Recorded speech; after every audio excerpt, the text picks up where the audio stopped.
तुम्ही किती मोदक खाऊ शकता एका वेळेला सर? आत्ता तरी जास्तीत जास्त 2च मोदक खाऊ शकतो. 2च फार कमी आहे सर. उकडीचे मोदक म्हटलं की आपण ताव मारतो अक्षरशः. नाही, पण आम्ही ते पहिल्यापासूनच 2 वरतीच मन जे आहे ते भरून जातं. नमस्कार, मी साहिल खरे. लोकशाही मराठीच्या सेलिब्रिटी बाप्पा या विशेष सेगमेंटमध्ये तुम्हा सगळ्यांचं स्वागत. मित्र हो, आता गणरायाचं आगमन तर झालेलं आहे. गणराया घराघरात विराजमान झालेला आहे. तर आपण सेलिब्रिटींच्या घरचे गणपती पाहतोय. आत्ता तुर्तास मी आलेलो आहे अभिनेता सुशांत शेलार यांच्या घरी.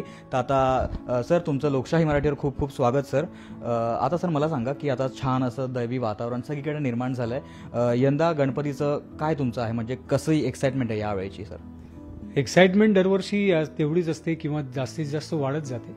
आणि मला असं वाटतं की या सगळ्या गणेशोत्सवामध्ये प्रत्येकाच्याच घरात, माझ्याच घरात असं नाही पण प्रत्येकाच्या घरात खूप आनंदमय आणि एक वेगळं वातावरण असतं.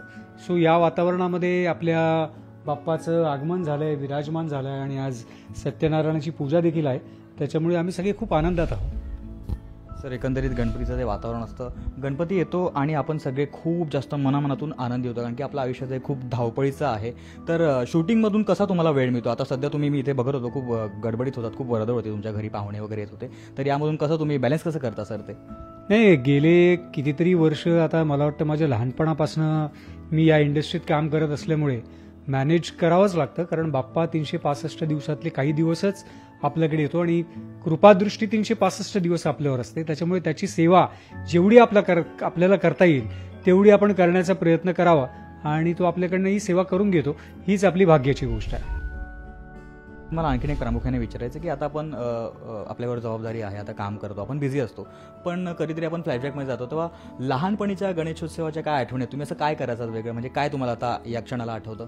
लहानपण हे प्रत्येकाचंच वेगळं असतं. आता तुझ्या लहानपणी जर का विचारलं तर तेही वेगळंच असणार आहे. माझ्या लहानपणी थर्माकोलचं डेकोरेशन बनव, मग ते मित्रांबरोबर बघायला जा, मग कुठेतरी काय साहित्य मिळत आहे का, आणि त्याच्यानंतर मग काळ बदलत गेला आणि आपल्याला त्याचं पर्यावरणाचं भान पण लक्षात आलं की आपण पर्यावरणाचं भान जपलं पाहिजे. आणि त्याच्यानंतर मग ही सगळी इको फ्रेंडली सजावट करण्याची म्हणजे एक मानस होता आणि त्या पद्धतीने ती सुरुवात झाली. तरी सुद्धा लहानपण ते लहानपण. सो आपण नेहमीच म्हणतो लहानपण देगा देवा. त्याच्यामुळे लहानपणच्या आठवणी ज्या आहेत त्या कायम स्मरणात राहतील. अर्थात जसं की सरांनी सांगितलं, लहानपणीच्या आठवणी कायमस्वरूपी स्मरणात राहण्यासारख्याच असतात. तर आता मला आणखीन एक विचारायचं, खूप छान असा देखावा इथे दिसतोय आणि बाप्पाची मूर्तीसुद्धा खूप छान आहे.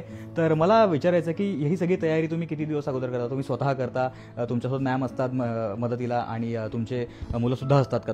काय असतं एकंदरीत?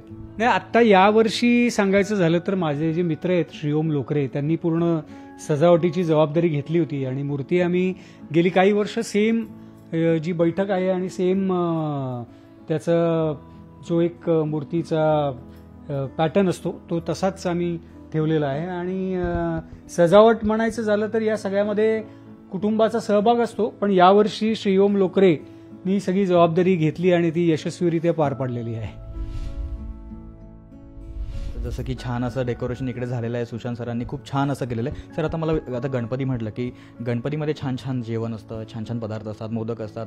तर मग तुमच्याकडे असं काय असा स्पेशल पारंपरिक छान पदार्थ असतो जो शेलार फॅमिलीमध्ये केला जातो? असं उकडीचे मोदक हा तर म्हणजे सगळीकडेच पदार्थ हा बनतोच, कारण बाप्पाच्या आवडीचा आहे. पण आमच्याकडे रोज वेगवेगळं खीर आणि या वेगवेगळ्या गोष्टी बनत असतात. खास करून पंचखाद्याचं लाडू बनवले जातात, मोदक बनवले जातात. सो या सगळ्या गोष्टी स्पेशल आहेत आणि त्या स्पेशलच राहतील.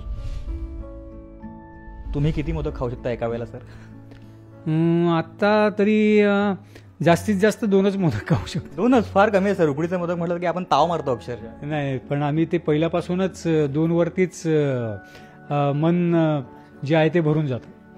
आता माझा शेवटचा प्रश्न असेल की सर, तुमची एक प्रेक्षक म्हणून तुमची जी अभिनयाची कारकीर्द आहे ती मी अगोदरपासून फॉलो करतो, म्हणजे तुमचे सिनेमे मॅटर किंवा दुनियादारीपर्यंत ते गाजलेले सिनेमे. आता बाप्पाकडे तुम्ही काय मागाल? तुमच्या अभिनय सृष्टीतल्या पुढील वाटचालीसाठी काय मागाल? बाप्पानी मला भरभरून दिलंय आणि तो देतच राहील.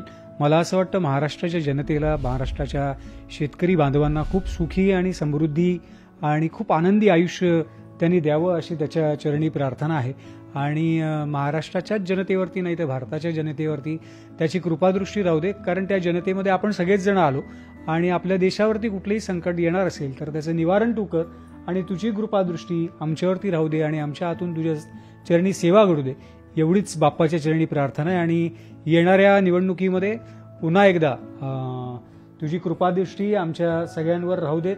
आणि मला असं वाटतं की गेल्या 2 वर्षात माननीय मुख्यमंत्री एकनाथजी शिंदेसाहेब ज्या पद्धतीने महाराष्ट्राचा रथ आखतायत, तर तसाच तो रथ मुख्यमंत्री म्हणून एकनाथजी शिंदे यांनी महाराष्ट्राचा रथ आखावा, अशी मी बाप्पाच्या चरणी प्रार्थना करतो. हे होते सुशांत शेलार. त्यांनी गणरायाच्या चरणी यंदा एक अनोखं साकडं घातलेलं आहे. आपण त्यांचा देखावा खूप छान आहे आणि खूप मजा आली मला त्यांच्यासोबत गप्पा मारून.